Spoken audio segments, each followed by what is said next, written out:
भगवान श्री कृष्ण कहते हैं, ये अर्जुन, भय उस मन में जन्म लेता है जो भविष्य में जीता है, जो वर्तमान में स्थित है वह कभी नहीं डरता। जरा सोचिए, अगर अर्जुन जैसा महान योद्धा डर सकता है तो हम कौन होते हैं जो ये कहें कि हमें डर नहीं लगना चाहिए। आज मैं आपको डर भगाने नहीं, डर को अपनी सबसे बड़ी ताकत बनाने का रास्ता दिखाने आया हूँ। डर आप नहीं है, हम बचपन से सुनते आए हैं, डरपोक मत बनो, डरना कमजोरी है। लेकिन श्री कृष्ण ने कभी नहीं कहा डर मत, उन्होंने कहा कर्तव्य करो, परिणाम छोड़ दो। डर आना गलत नहीं है, डर में रुक जाना गलत है। डर इस बात का संकेत है कि आप कुछ बड़ा करने जा रहे हो। अर्जुन का डर, महाभारत के युद्ध भूमि में अर्जुन के हाथ कांप रहे थे। उसके सामने युद्ध था और हमारे सामने इंटरव्यू, रिलेशनशिप, बिजनेस या जिंदगी का कोई बड़ा फैसला। अर्जुन बोल, हाँ मैं युद्ध नहीं कर सकता। हम भी तो यही कहते हैं, मैं नहीं कर सकता। फर्क सिर्फ इतना है, अर्जुन के पास कृष्ण थे और आज कृष्ण का ज्ञान हमारे पास है। डर क्यों आता है? डर 3 कारणों से आता है।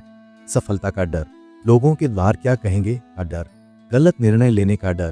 श्री कृष्ण कहते हैं, जो हुआ अच्छा हुआ, जो हो रहा है अच्छा हो रहा है, जो होगा वह भी अच्छा ही होगा। तो फिर डर किस बात का? अगर हार गए तो सीख मिलेगी, अगर लोग हंसे तो आत्मा मजबूत होगी, अगर गलती हुई तो बुद्धि बढ़ेगी। डर को ताकत में कैसे बदलें, अब ध्यान से सुनिए। ये इनसे जीवन बदलने वाली बात शुरू होती है। डर को स्वीकार करो। श्री कृष्ण ने अर्जुन से कहा, अपने भाव को छुपाओ मत, खुद से कहो, हाँ मुझे डर लग रहा है। जिस डर को स्वीकार कर लिया वह आप पर शासन नहीं करता। कर्तव्य पर ध्यान। वो श्री कृष्ण कहते हैं, कर्म करो, फल की चिंता मत करो। जब आप परिणाम सोचते हो डर बढ़ता है, जब आप केवल कर्म सोचते हो डर टूटता है। डर के साथ आगे बढ़ो। बहादुरी का मतलब डर का न होना नहीं, बल्कि डर के बावजूद आगे बढ़ना है। हर बार जब आप डर के साथ चलते हो आप अंदर से और मजबूत बनते हो। आत्मा को याद रख, वो अपने आप से कहो, मैं शरीर नहीं आत्मा हूँ। शरीर डरता है, आत्मा कभी नहीं।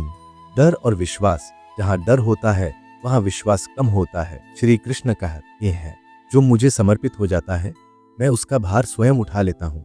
जब विश्वास गहरा होता है डर स्वतः पीछे हट जाता है। याद रखना, डर तुम्हारा शत्रु नहीं है, डर तुम्हारा गुरु है। डर बताता है यही तुम्हारी परीक्षा है, यही तुम्हारा विकास है।